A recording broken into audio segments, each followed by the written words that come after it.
The sleek human vessel Harmony drifted through the void toward Nexus Prime, its hull gleaming against the backdrop of distant stars. Commander Lee Jun stood on the bridge, watching the massive alien space station grow larger through the viewport. Its crystalline spires and organic curves spoke of technologies humanity could barely comprehend. First contact protocols are in effect, announced Lieutenant Park Hannah from her station. All weapon systems offline, diplomatic channels open. Jun nodded, though unease nodded him.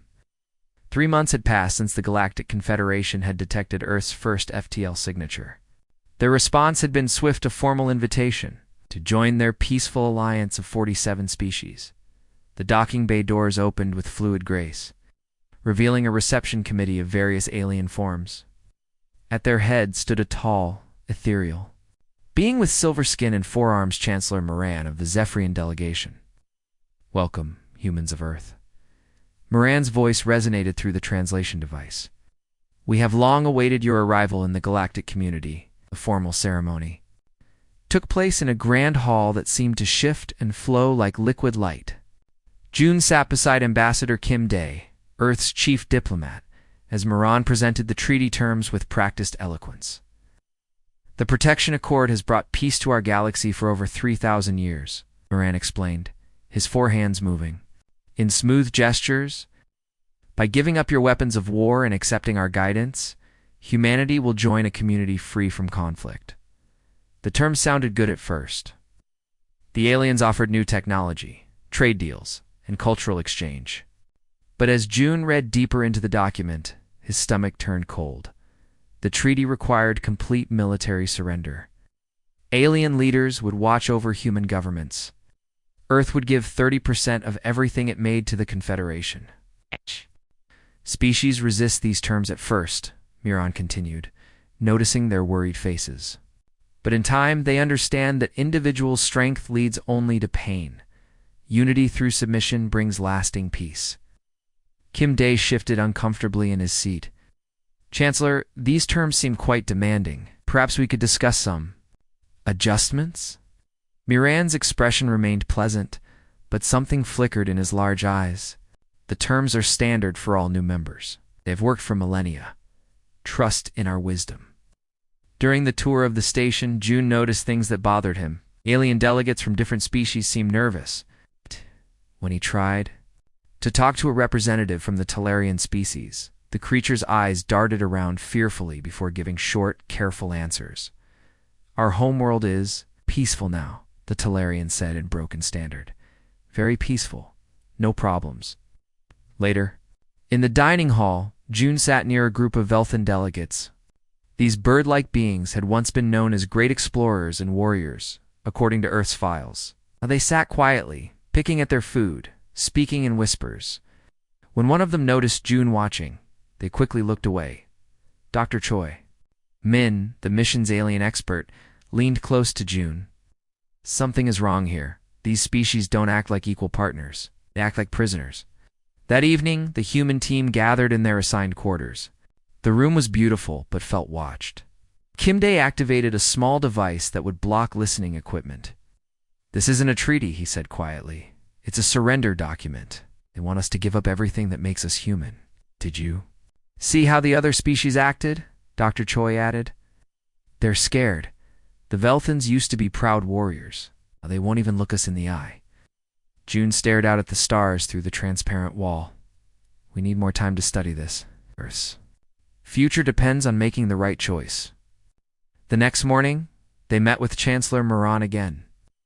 Kim Dae smiled politely as he spoke. "Chancellor, we are honored by your offer. However, such an important decision requires careful consideration by all Earth's governments. We request 30 days to present this treaty to our people." Moran's forearms spread in what seemed like understanding. "Of course, Ambassador. Such wisdom shows why humanity will be valuable members of our community." But Jun caught something in the aliens' expression, a brief flash of satisfaction, almost like hunger. It lasted only a moment, but it made his blood run cold as the Harmony prepared to leave Nexus Prime.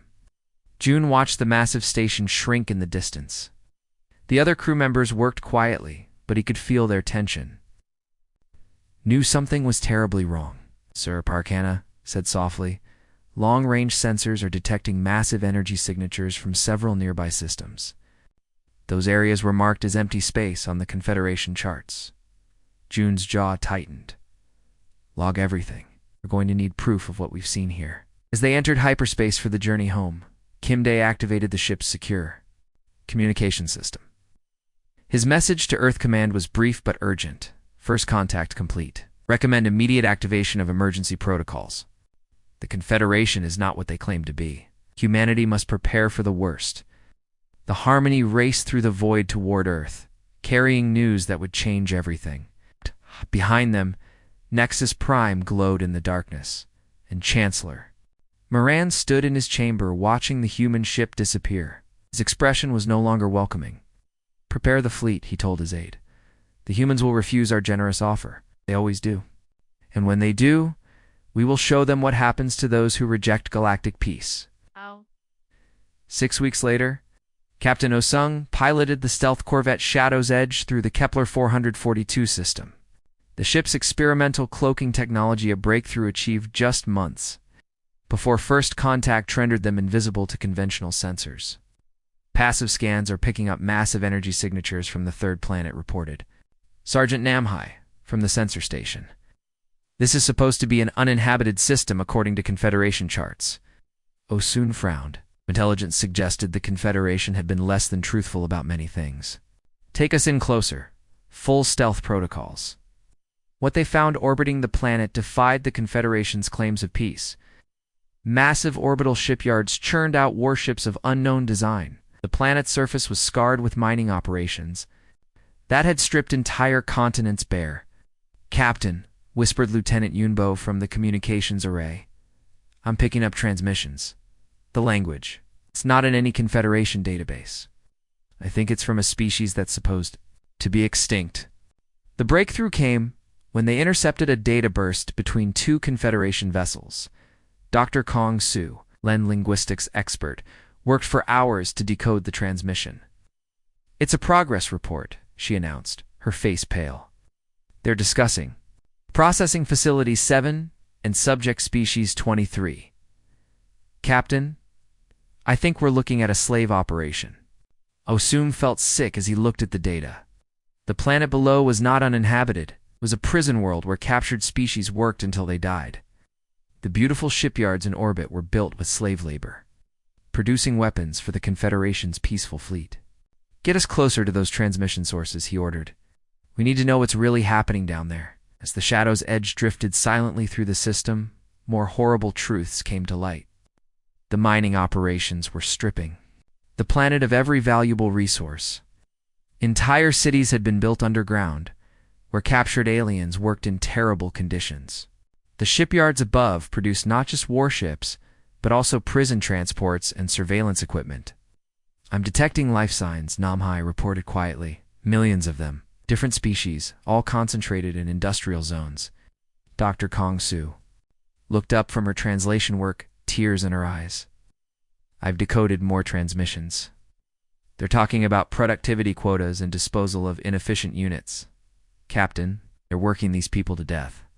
The investigation continued for 3 days. The crew of the Shadow's Edge documented everything they found. Each new discovery was worse than the last. The Confederation had turned peaceful species into slaves, using their labor to build the very ships that would conquer other worlds. Look at this, Yunbo called softly from his station. I'm intercepting a communication from the surface. It's an ancient Althan script. The Althans were wiped out 500 years ago. Dr. Kang Su worked frantically to translate the message. When she finished, her hands were shaking. It's a prayer, she whispered. A prayer to gods who cannot hear them, asking for death to end their suffering. Osung closed his eyes. The Althams had been a proud species of artists and philosophers. According to Confederation records, they had died in a plague. The truth was far worse. They had been enslaved, their culture destroyed, their people worked to death in mines and factories. We need to see more, Osung decided. If this is happening here, it's happening everywhere. Over the following weeks, the Shadow's Edge visited a dozen systems that were supposed to be empty or peaceful. Each one revealed new horrors. The Confederation maintained their peace through fear and slavery. Species that refused their treaty were conquered and enslaved. Those that accepted were slowly destroyed, their resources stolen, their people turned into workers. In the Vega system, they found the remains of the Kytheran homeworld. The planet had been beautiful once, covered in crystal cities and floating gardens.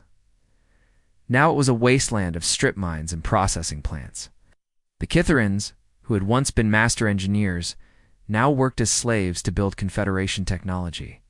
The orbital bombardment patterns are still visible, Namhai reported. As they studied the dead world, they didn't just conquer this place. They made it an example. The worst discovery came in the Outer Rim territories. Hidden in an asteroid field, they found a massive facility that the Confederation called Research Station Alpha. Communications revealed its true purpose. It's a testing ground, Dr. Kang Su explained after decoding the facility's transmissions.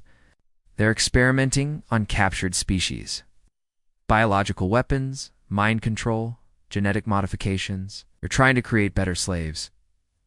Oh-sung felt rage building inside him. The Confederation presented themselves as peacekeepers, but they were monsters. They had turned the galaxy into their personal hunting ground, capturing and enslaving entire civilizations. The final piece of evidence came from an encrypted transmission they intercepted near the facility. It was a progress report being sent to Chancellor Moran himself. Dr. Kang Su's face went white as she translated it. "They're talking about Earth," she said. "They call it Operation Terran Harvest. They're planning to conquer us." Oh-sung studied the decoded message. How to wake the Confederation. Had been preparing for Earth's conquest from the moment they made first contact. The 30-day extension they had granted was not mercy, it was their timeline for moving their fleets into position. They never intended to honor any treaty, he realized. They were just buying time to prepare for invasion, as the Asterisk shadows. Edge Asterisk began its journey back to Earth. Oh-sung sent a coded message ahead. It was brief but urgent. "The wolves have shown their teeth. It's time to show them ours." The ceremony in Geneva was broadcast across Earth and to watching alien observers throughout the galaxy. President Rojin stood before the assembled crowd, his expression solemn as he signed the Protection Accord. "Today, humanity takes its place. In the galactic community," he announced, "we choose peace over conflict, cooperation over competition." In the VIP section, Chancellor Moran watched with satisfaction as human military leaders publicly surrendered their weapons. Admiral Behun, commander of Earth's space fleet, handed over access codes to the Confederation's military observers. "Your weapons will be safely disposed of," Moran assured the crowd. "War is now a relic of humanity's past." The decommissioning began immediately. Across Earth and its colonies, military installations were shut down. Warships were towed to designated areas for peaceful conversion. Alien advisors arrived to help guide humanity's transition to their new role in the galactic order. What the aliens didn't see was the shadow operation unfolding beneath the surface. The weapons being destroyed were elaborate decoys. The real military assets had been moved to classified facilities months earlier, hidden in hollowed-out asteroids and underground complexes.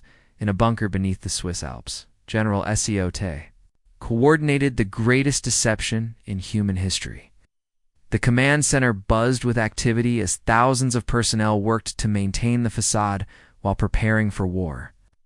Alien observers are reporting full compliance with disarmament protocols, reported Colonel Imu from the Intelligence Division.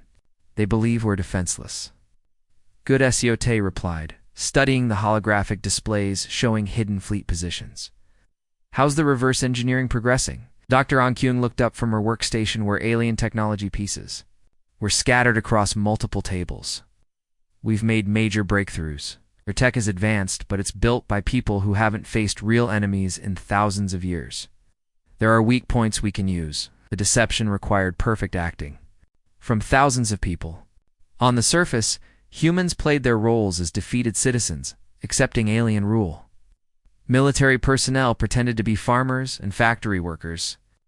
Scientists acted like they were studying peaceful applications of alien technology while secretly building weapons. The alien advisors are starting to feel comfortable, reported Agent Park Ree from the Geneva monitoring station. They're asking for tours of our cities and access to our communication networks. Give them what they want, Ciote decided. Show them empty military bases and fake research facilities. The more they see, the more confident they'll become. Most dangerous part was maintaining the illusion while moving massive military assets. Real warships had to be disguised as cargo vessels and mining equipment. Weapons platforms were built to look like communication satellites. Entire fleets were hidden in asteroid fields that appeared empty on alien sensors. Lieutenant Kim Woo coordinated the movement of hidden assets from a facility buried beneath the Mystalian outback. Transport Fleet Alpha is in position near Jupiter. The aliens think they're ice miners. Excellent, Ciote responded. What about the Mars shipyards? It's fully operational, but completely invisible to their scans. The fake mining operation is working perfectly. As weeks passed, the aliens grew. More confident in their control, they began implementing their standard subjugation procedures.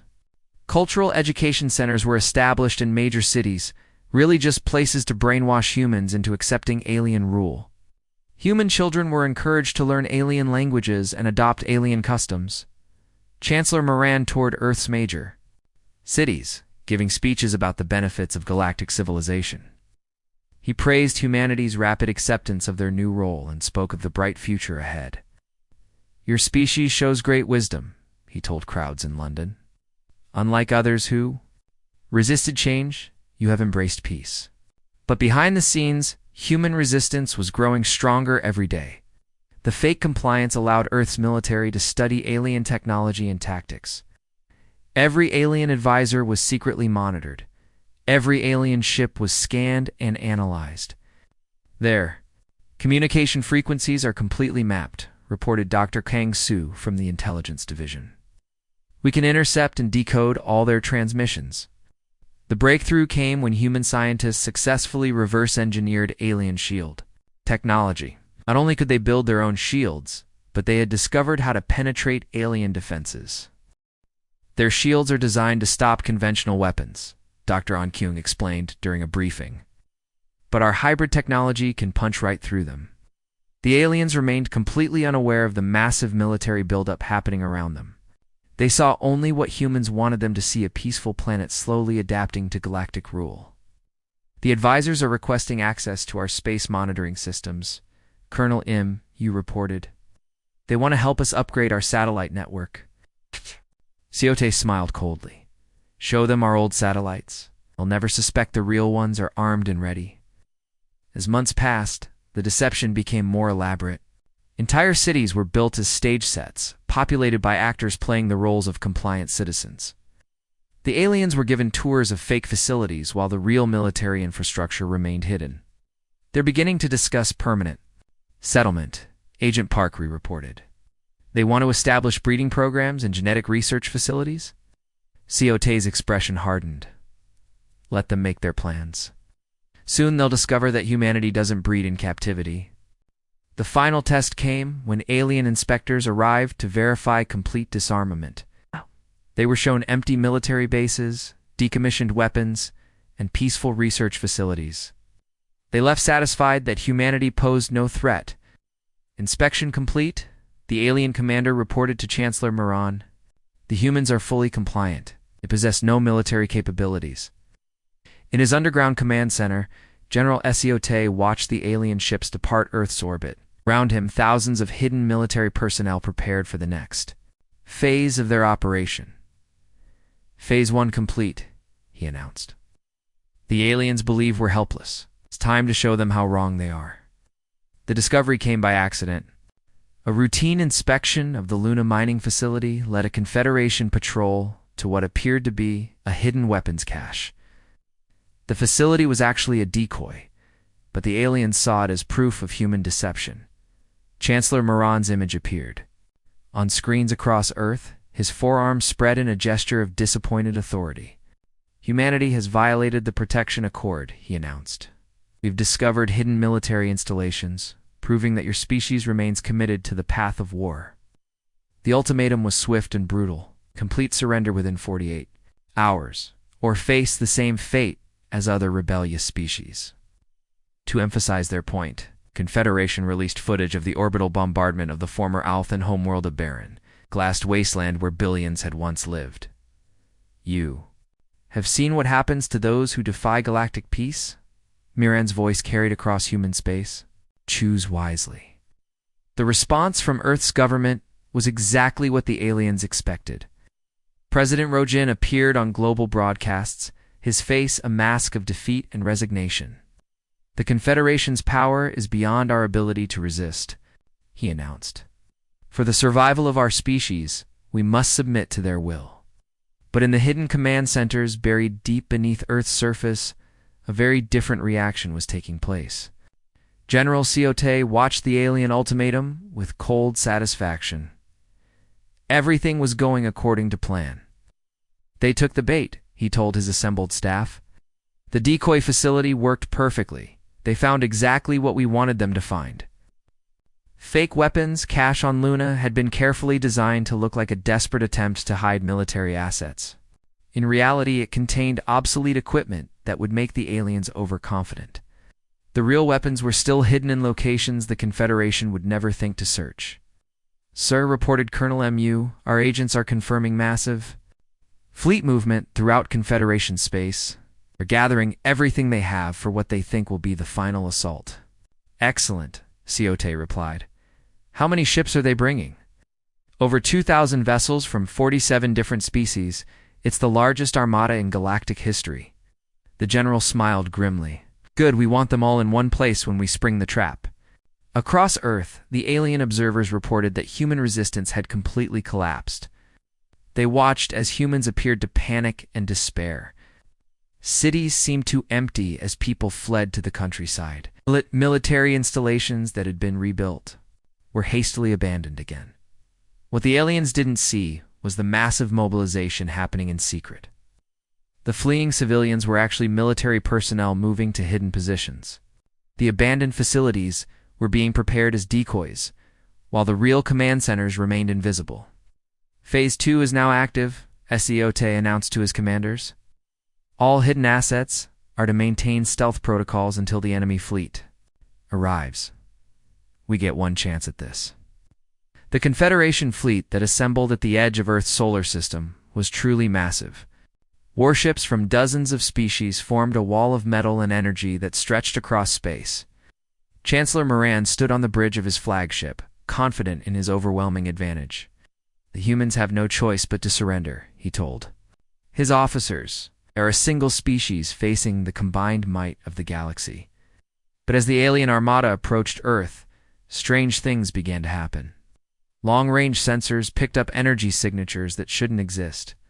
Ships that appeared to be fleeing civilian vessels suddenly showed power readings that made no sense. Sir, reported the Confederation sensor officer, I'm detecting unusual activity in the asteroid belt. Energy spikes that don't match mining. Equipment. Miran dismissed the report. Probably just panic. Humans are trying to hide their remaining ships behind rocks. As the fleet drew closer to Earth, more anomalies appeared. As the civilian ships fleeing the planet were moving in formations. That looked almost military. Satellites that should have been communication equipment were suddenly showing active targeting systems. Something is wrong, whispered the Confederation fleet commander. These readings don't make sense. That's when Admiral Bayhayan's voice cut across all communication frequencies. The same human who had publicly surrendered the fleet months earlier now spoke with cold authority. Attention, Confederation forces. You're about to learn the difference between surrender and strategy. The trap was sprung in a single moment. What had appeared to be ordinary asteroids suddenly blazed with engine fire, revealing themselves as massive weapons platforms. The fleeing civilian ships dropped their disguises, showing sleek warships of unknown design.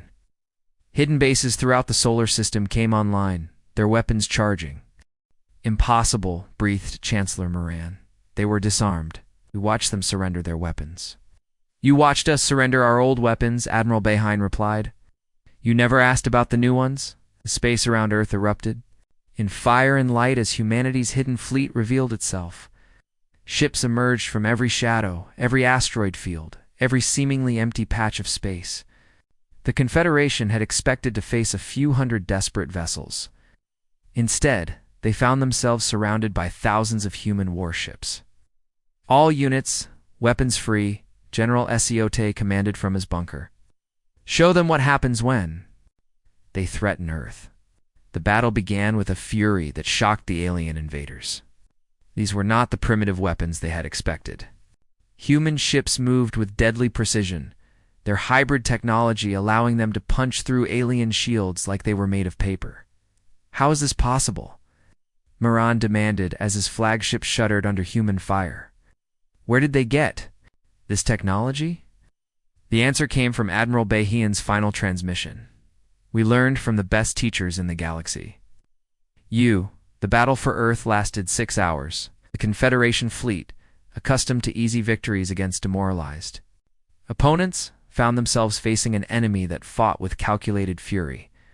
Human vessels, built with hybrid technology that combined alien advancement with human innovation, tore through their formations. But the real devastation was yet to come. As the Confederation fleet burned in Earth's orbit, similar scenes played out across the galaxy. The human vessels that had fled the system had been positioning themselves for a coordinated strike. Simultaneously, hidden human forces emerged from deep space to attack key Confederation installations. The aliens had grown soft over millennia. Of easy dominance, their tactics were predictable, their responses slow. They had never faced an enemy that studied their weaknesses with scientific precision. Nexus Prime is under attack, reported Chancellor Moran's aide, panic evident in his voice. The humans, they're everywhere. How did they get so many ships past our sensors? The answer was simple. Humanity had never stopped building. While appearing to comply with the treaty, they had constructed the largest clandestine military force in galactic history. Every decommissioned facility had been a cover for expanded production. Every peaceful colony had been a military staging ground captain. Osun commanded the human assault on Nexus Prime from the bridge of his new warship Vengeance. The massive space station that had once seemed so impressive now looked fragile. As human weapons tore through its defenses, target their communication arrays, he ordered. Cut them off from the rest of their fleet. The Confederation had built their empire on fear and overwhelming force. They'd never learned to fight a real war against an enemy that fought back with equal strength. Their commanders panicked when their usual tactics failed, broke when faced with determined resistance. Sir, reported Lieutenant Park Hanna, we're getting surrender signals from 12 Confederation vessels. They're asking for mercy. Accept their surrender, Osang replied. But keep weapons locked. On them. We've seen what they do to prisoners. Across the galaxy, similar battles raged. The prison world in the Kepler 442 system found itself under assault by human forces, led by Captain Li Jun. The massive slave facilities that had operated in secret for centuries were now burning under human fire, reported Sergeant Namhai. The prisoners are free, but many are too weak to move. Li Jun felt rage burning in his chest as he saw the conditions the aliens had kept their prisoners in. Entire species had been worked to death in the mines and factories. Children had been born into slavery and never seen sunlight. Get medical teams down there immediately, he ordered. Prepare transport ships. We're getting every survivor out of this hell. The liberation of the slave worlds triggered something. The Confederation had never expected a galaxy-wide rebellion. Species that had been enslaved for centuries saw their oppressors' ships burning and rose up with weapons that had been secretly provided by human agents on the former Althan homeworld. Survivors who had been presumed extinct emerged from hidden bunkers where they had lived in fear for generations. They carried human-made weapons and coordinated their attacks through communication networks that had been established in secret. For our children who died in the mines, cried an Althan warrior as he led an assault on a Confederation facility. For our people who were murdered for refusing to kneel, the Velthan species, Once proud warriors who had been reduced to cowering servants rediscovered their fighting spirit. With human support, they seized control of their homeworld within hours. "We are no longer your slaves," declared Commander Veltar as Confederation forces fled his planet. "Your warriors once again." The speed of the Confederation's collapse shocked even human commanders. What had seemed like an unbeatable empire crumbled in less than a week. Their fleets, designed to intimidate rather than fight, were no match for human vessels built for war. Their entire strategy was based on fear, Admiral Baheen explained during a fleet briefing. When that fear was broken, they had nothing left. Chancellor Moran found himself a prisoner aboard the human flagship Retribution.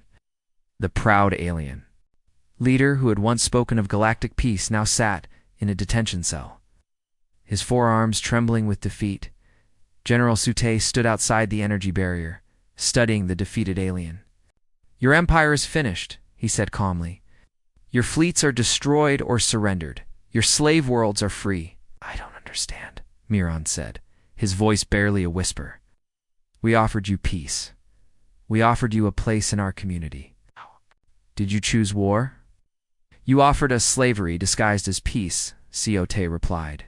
"You offered us chains painted gold. You made the same mistake that tyrants have made throughout history. You forgot that some people would rather die fighting than live kneeling." "But the cost," Miran protested. "The violence, the destruction. Was it worth it?" "You created a galaxy built on suffering," Ciote answered. "You committed genocide against entire species. You turned civilizations into slave camps. The only thing we regret is that it took us so long to learn the truth." As Ciote turned to leave, Moran called out desperately, "What happens now? Will you become the new rulers? Will you impose your will on us, as we did to others?" The general paused. "That's where you're wrong about humanity. We didn't fight this war to become conquerors. We fought it to ensure that no species would ever again face the choice between slavery and death." 6 months later, representatives from liberated worlds gathered on Earth for the founding of the Galactic Alliance. Unlike the Confederation's forced unity, this was a partnership of equals. Former slaves became allies, and the galaxies knew. Protectors were those who remembered the price of freedom. The age of peace through oppression was over. The age of freedom through strength had begun.